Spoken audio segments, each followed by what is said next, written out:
it's your boy Black Widow 9th Gen. Sub to the channel, trying to get my followers doing currently all-wheel drive K fully built turbo in a, wish it was a GSR chassis, but special edition, pretty much the same thing. Today I'm going to show you unboxing of some Jaxmania all-wheel drive engine mounts. I did already open the box when they did come in. I was a little bit impatient, I was a little excited. Pretty sure all of us car guys get excited when we get new parts. So the packaging was done pretty well. There was a lot of bubble wrap, there was paper wrap in there as well as some styrofoam. So I guess his kits come with the all-wheel drive T-bracket as well as a regular T-bracket if you want to stay or convert back to just front-wheel drive. Quality looks pretty good to me. Welds look pretty decent. They got some nice weight to them. They do come finished in a powder coat gloss black. Pretty happy about that. They are still going to be getting sandblasted and repowder coated because I am doing everything, the color scheme that I am doing for my bay as well as the outside of the car. That will be another video. I will be prepping the entire car myself, getting it ready for paint, and I will be attempting to paint the vehicle myself. You got to start somewhere. I am planning on Type R yellow outside with a pearl white with a Type R yellow flake for the bay. So this is for people that don't really know about K-Series. When you go K-Series in an older chassis, you have to order special mounts, EKs. You have to convert to an EG subframe. They do make a mount kit for that, but there's not a lot of clearance between transmission. Highly suggested for EG DC subframe, they're saying basically. This is the mount that goes to the chassis on the passenger side. You do have to eliminate your factory chassis mount. It's very simple. You drill out a couple spot welds and use a pry bar, flathead, whatever, you'll yank the mount off.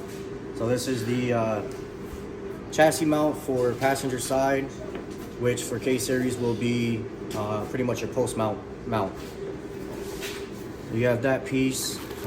This is the all-wheel drive T-bracket. It will sit in the chassis like this. These are dual height adjustable, so I can pick higher or lower. K24s sit a little taller, so usually use the top hole for a K24. K20, they're not as tall, so you can use the lower setting if you want. It also depends how low your car is going to be. K-Series oil pans are very deep, so you do have clearance issues when it comes to, you know, floor to oil pan. Like I said, depending on the height of your vehicle, if you want to, you know, have a fast car with a K-Series swap in it, but you want to be stance life too, use the upper setting. It'll save your oil pan and a lot of money. So this is the rear T-bracket. Now this is the driver's side transmission mount bracket. Like again, you know, pretty decent welds.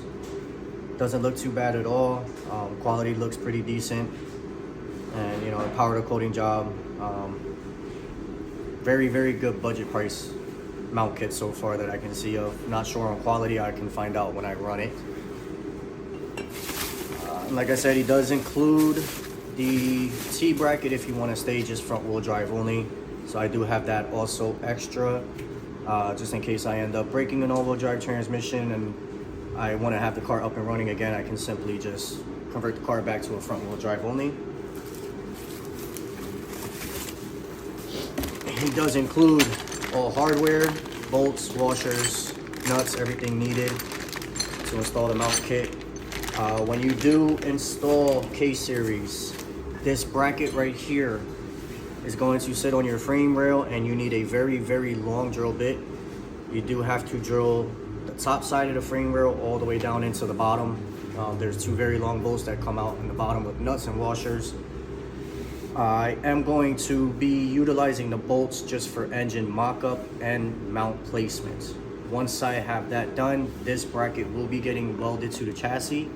I will be welding from here all the way in through all the grooves, all the way down the side. I will be welding everything underneath, in between everything.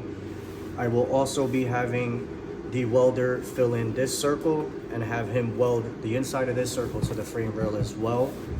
I'm not sure if I'm going to keep the bolts in. I might remove the bolts and just leave the bracket there welded. I want an extremely, extremely shaped bay. I want the least amount of nuts, bolts, any type of hardware, the least amount of wiring. I want none of it visible. So this will be getting completely welded to my chassis. This is the solid billet mount. They are all billet mounts. This will be for the rear. This will sit into the chassis. This mount does come with a plate. This plate is needed. This plate will sit on the top of the subframe. Still bolts in the original way with the 3 bolt points. The mount will then sit inside of here. So when you go in, it will sit like this. The T-bracket will bolt in just like this. This is the full complete rear mount for this side. Also, he sends you a nice little, cool little sticker. You want to sticker bomb your car, you know, or show off what you have and let the dealers know which parts you're using. He sends you a thank you card as well. Also comes with a coupon code and a discount. This is the mount for transmission. You can run this mount either way. Transmission mount does not come with a dual height adjustment. It bolts straight to the transmission like this. I'm sorry, I'm in La La Land. That is not the mount. This is the mount for the transmission. This is the bracket. So this will sit on top of the transmission like this. Quality is good still. Now, when you bolt this on, these are dual height adjustment mounts. They have a lower setting and a higher setting. The transmission bracket does not come with the dual height adjustment because this bolts into your factory chassis mount that comes on the car from the dealership. What they do is you either sit the mount this way. If you need it to be sitting different, you just take the mount and simply flip it the opposite way. And this will, you know, change the height based off of the gap that you have for that front bolt. So this will be a lower setting, this would be a higher setting. And that's that mount. And then this is the mount for your post mount for the passenger side bracket. So like I said, this one I am welding into my chassis, so it will sit like this. And then also as well, this bracket does not come with the dual height. So you can run the mount sitting like this, which would be a higher setting. If you flip it, obviously it sits a lot lower. This will be a lower setting. So for what I paid for this mount kit, I am satisfied. Quality looks pretty decent. You know, I'm not too big on only buying top of the line name brand parts. Everybody starts somewhere. I don't mind spending money on trying something else out. You never know unless you try it. You can't knock it unless you try it. Anybody looking to do a K-Series build, but they don't want to spend a lot of money, I suggest the Jackspania Racing kit. The mount kit is only, I believe I paid $218 for this kit, which is not bad, and it did come very, very fast. It was on my doorstep within, I believe, 3 or 4 days. And that was with just regular shipping. He does have an option that you can pay for expedited shipping for faster arrival. But yeah, so anybody looking to do a budget K-Series build, highly suggest these mounts. Quality looks good. They come powder coated gloss black, billet mounts all the way around, and he also includes both T-brackets, one for all-wheel drive as well as a T-bracket for front-wheel drive. Thank you again. YouTube is Black Widow _ 9th Gen SI. Please sub, follow. Any questions, any help, anything you need, feel free to hit me up. I have no problem extending my knowledge out to other people that are into the car scene. Also want to give a shout out, thank you to Jackspania Racing. Great customer service. Every time I messaged him, I got a reply. I had no issues with my order. Everything came as expected. Once again, just want to say thank you. He includes this beautiful card that says his thank you note. It also has a code in the back for an extra 10% off of your order. Anything you need, hit him up. I will be purchasing more stuff off of him. I am looking at a tuck harness from him as well, possibly a turbo manifold and some other parts. I do want to have a all-wheel drive built turbo K20 Integra. I am looking into purchasing his AC tuck kit. Would love to have AC. I currently live in Pennsylvania. Summers aren't too bad. I am planning to move back to Florida, and it is extremely hot out there. AC is like a #1 must. So who else wouldn't want to have, you know, super fast 1,000+ horsepower Integra built everything brand new, and also have the luxury of having AC in it too. So again, thank you, shout out to Jack Spania Racing. I will be purchasing more parts. Check him out, guys. He has some good stuff. All right, so done with that Jack Spania all-wheel drive mount kit unboxing. I'm on to the next one, my favorite part. This company is very well known. Their service is exceptional. I had 0 issues, and they answered any questions I had without a hesitation. S1 Built. As you know, I'm doing the all-wheel drive setup. I got OEM style trailing arms. I was gonna be flashy and get the billet ones. They're only a couple $100 more. But I want more of the OE style look. And the quality it's freaking amazing. Like I said with the Jack Spania kit, I was impatient. I unboxed it already. I did the same thing with the S1 kit. But I'm gonna share everything with you guys, with what's included, what all comes with their trailing arm kit. Price-wise is very, very good, not bad at all. I made that purchase without hesitation. So let's get to it. Find that's something else. All right, so like I said, I already opened it up. I was excited. When you order their kit, their trailing arm kit, they ask you to specify what coilovers you are going to use because the sleeves thread pitch is made for that coilover. So my setup, I am going with the Blox Drag Series coilovers, one pieces, whatever you want to call them. Blox is a very good company. I have a lot of people that run their suspension as well as their coilovers. They don't have issues. These are very, very nice powder coated wrinkle for the actual strut bracket. And a billet arm. Very beautiful. It is thick. Feels it's not heavy. It's nice and lightweight. But being that it is thick, quality-wise, I'm very, very, very pleased with the outcome of it. So their rear trailing arm kit will come with this. There is 2 of them. The other one is still in the bag. Like I said, when you order the kit, they will ask you to specify what suspension you want to use. That way the thread pitch is perfect for that type of coilover. These 2 brackets, they need to get welded onto a bar and they get bolted down to a chassis. They go with this bar. You're gonna connect them to the sides here. This bar is for the front mounting of the rear differential. They include everything. They also come with 2 brackets right here. Now, these 2 brackets, a lot of people say that, you know, it's supposed to be a bolt-on kit. It technically is a bolt-on kit. There's very minimal welding to do.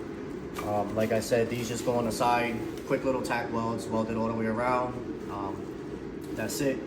Then these 2 brackets, they're like a T kind of. I don't know if you can really see them in the picture or in the video. They are just a T bracket. Once you get everything lined up, you pretty much just sit these on top. You will weld them on, and then they bolt up into the top of the chassis. As some people know and some don't, when you are doing a all-wheel drive setup, the front side of the differential has a tendency to pull upwards when you're, you know, getting on the car, racing it. These brackets keep the differential from having any play. That also comes with this piece right here. Once you get everything mounted on, this will get bolted down to the top of the differential with 2 bolts. And this also sits into the pole. It has a groove for a perfect fit. But once you get everything lined up, you know, simple, easy, weld on both sides, and you're good to go. So this is everything needed for mounting of the front side of the rear differential.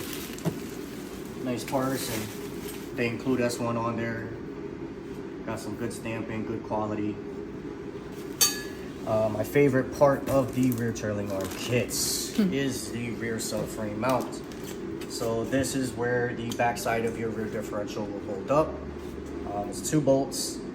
You have extra mounting points that you can put here. With these 2 holes up in the front, you know, and everybody knows this right here is your lower control arms. Whatever control arms you end up deciding to go with. I was going to get some True Hard or maybe some Blackworks Racing lower LCAs, but I am just going to go with the spherical S1 billet ones that are adjustable.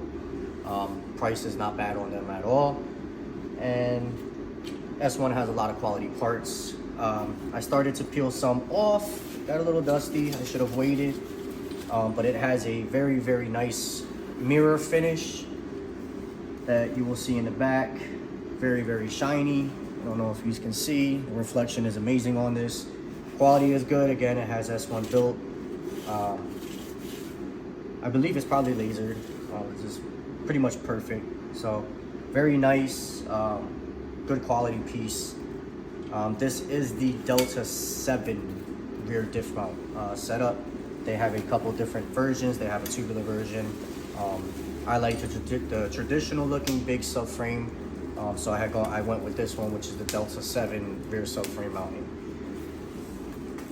All right, so I'm gonna put that back in the box so it doesn't get scratched. Well, that's everything for, you know, the rear differential mounting. All right, so that was just the differential mounting kit, part of the rear trailing arm kit. Now, the rear trailing arm kit comes with everything for the differential, and then it also comes with the trailing arms. My favorite part of the entire kit. They do give you also a thank you note with coupon code for your next purchase. Now, this is their OEM style rear trailing arm. You do have to purchase a I had a brain fart. You do have to purchase the bushings, as well as your toe, you know, your LCAs, your camber kit, everything. S1 Built does sell everything to put onto this trailing arm, which I am purchasing everything through S1 Built. Comes powder coated, wrinkle black. It's very nice. The welds look good. They have a S1 Built plate on the top side. Very nice. They also have S1 Built graved into the back side as well. For people that don't know, when you go all-wheel drive, you cannot utilize just a stock rear trailing arm. There has to be modifications made. They do sell a do-it-yourself kit to do it yourself. I'm lazy, so I just purchased a kit that's a drop on and go. This has to be customized to go all-wheel drive because you do have to add rear axles. A full, complete OEM trailing arm does not have the space, as well as you cannot use regular shock forks because it will not clear the axle. So it's very nice. They do come pre-installed with a brand new hub bearing and wheel bearing. You can order it for whatever you want, 4x100, 4x114, 5x100, 5x114. I stayed with 4x100. You can purchase a different lug pattern, just the bearing itself or the hub from S1 Built. So if I do, you know, this style and a year from now I want to say I'm gonna go 5x100, I can just go to their website, order the 5x100 all-wheel drive hubs. They're straight bolt on and go, easy removal of 4 bolts from the back side, swap in a new hub, torque them down. I'm good to go. I have 5x100 wheel set up now. Quality is very, very good. Again, welds look amazing. Very, very well built, you know. I've been wanting to go all-wheel drive for a long time now. I never ended up doing it. I didn't feel like dealing with all the work and the amount of stuff that needs to be done.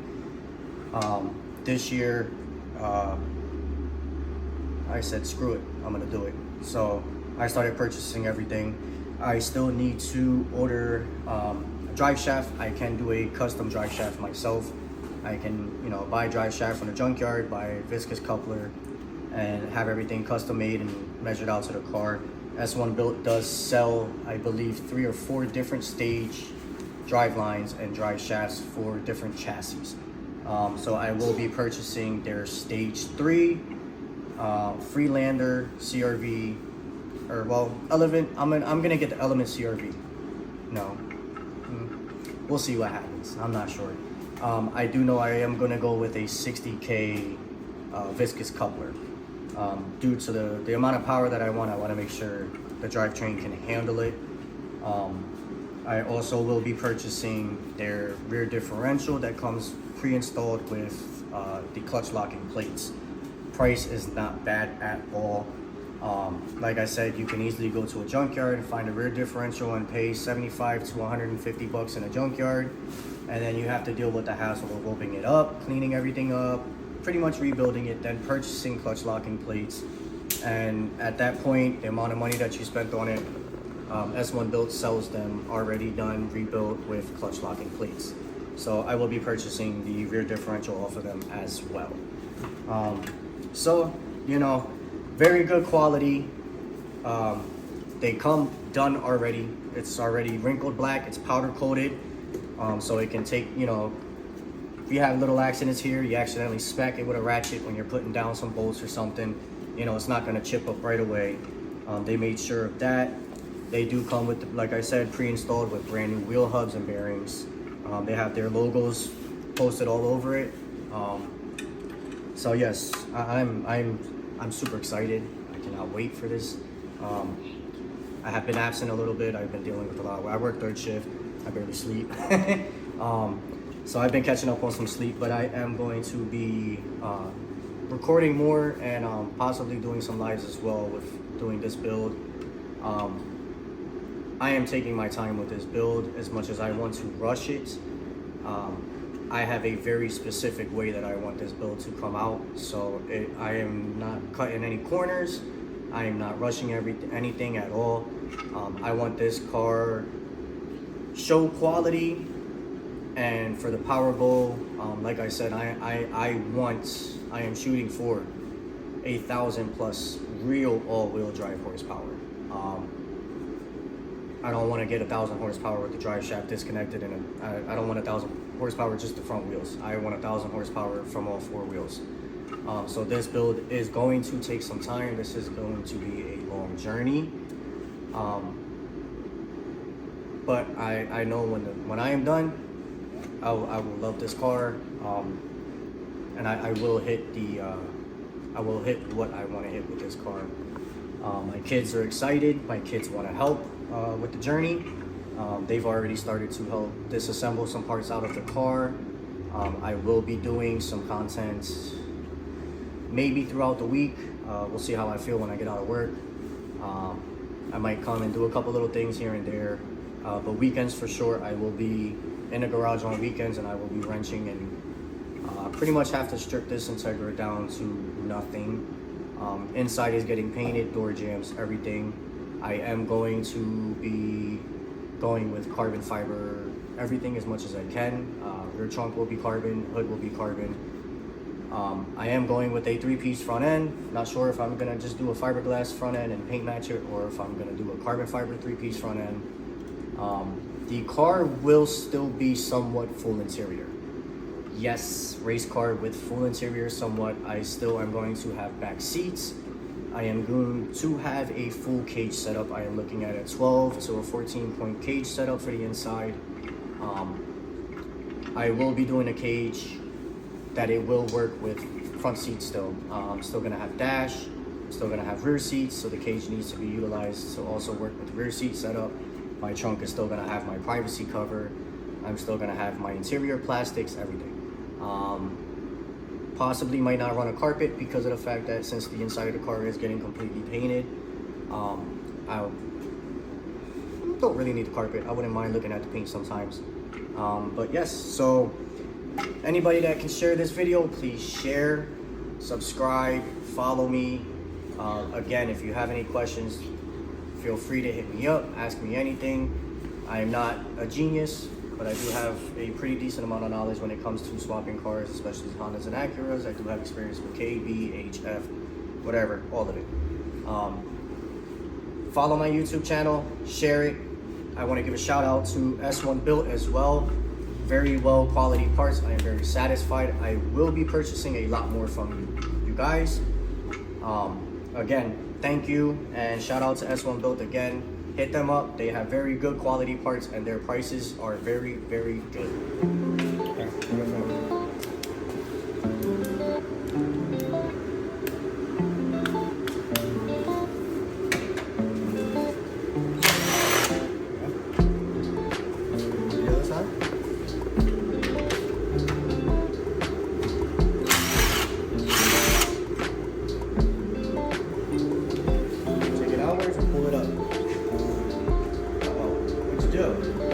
Broke it. Go ahead, grab it.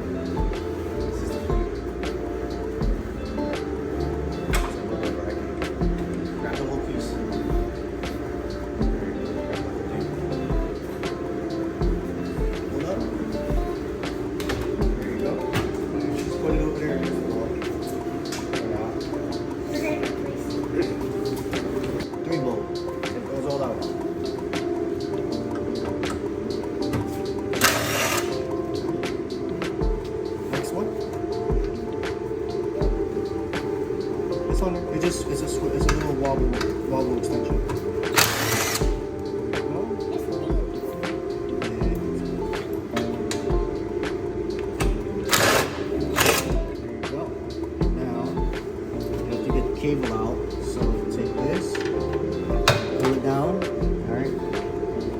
take that cable and you gotta wiggle it out of here.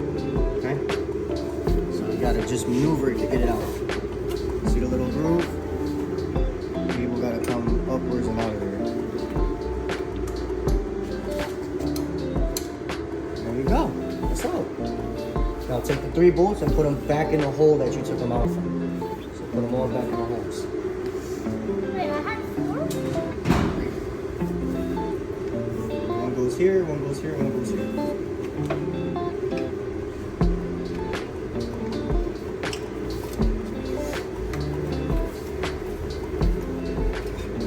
I'm removing the stuff from ABS. Let's see. No.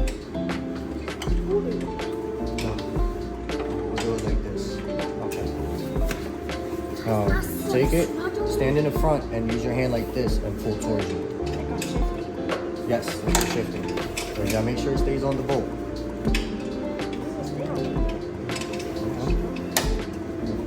Good. Pull towards you. There you go. Now, if you wanna make it easier, you broke it loose and use the open end so you can keep going around and take it completely out. And you always take your bolts off and you put them back where you took them from so you don't lose them. But Hondas are known, when you put everything back, you have extra bolts. If you don't, you didn't do the job right. I'm struggling, Papa. It's hard. This is I'm just happy I'm helping. Push outwards and pull the plug out with the other hand. Towards me. Yes, use one hand to pull the thing out, and use the other hand, put one finger here and one finger here. While you push that out, use the other hand and pull up. Make sure you feel it push outwards.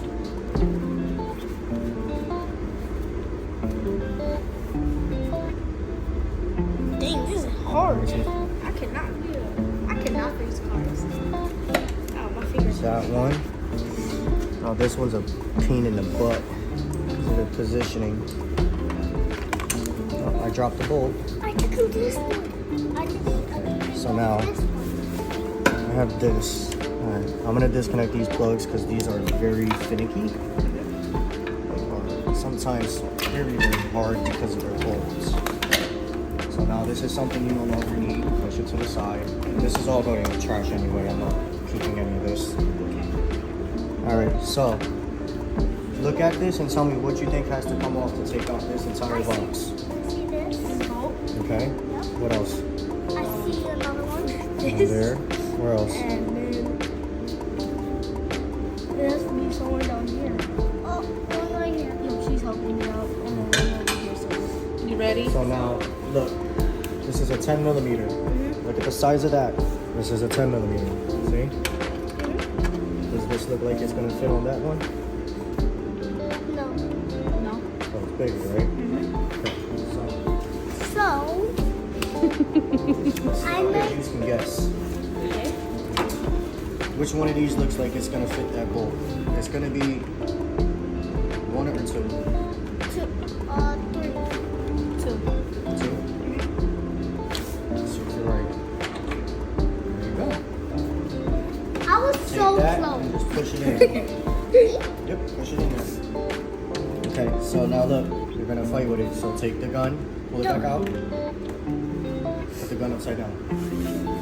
That's Now push where it. it's a little uneven. Sorry about it. Okay, now hold it and then pull the button. Like this? Yeah, just like that. Nice. That was There you go. That's fast. one. Where's the other one? Found another one that needs to get taken out too. Well, now I have to do this again.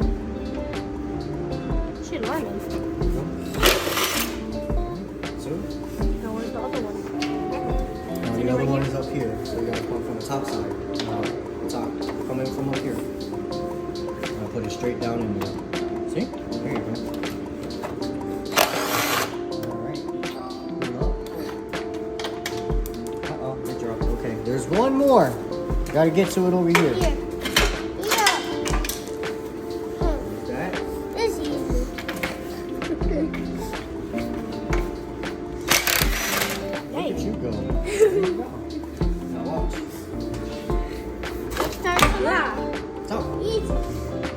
take it out yet. You have to take off all the brake line. You know, this runs all the way back through there. You got to disconnect everything from here, from the booster. So we got a lot to do in this area. Yes. Can I it's not do easy to just another take it one? apart. Like unscrew it?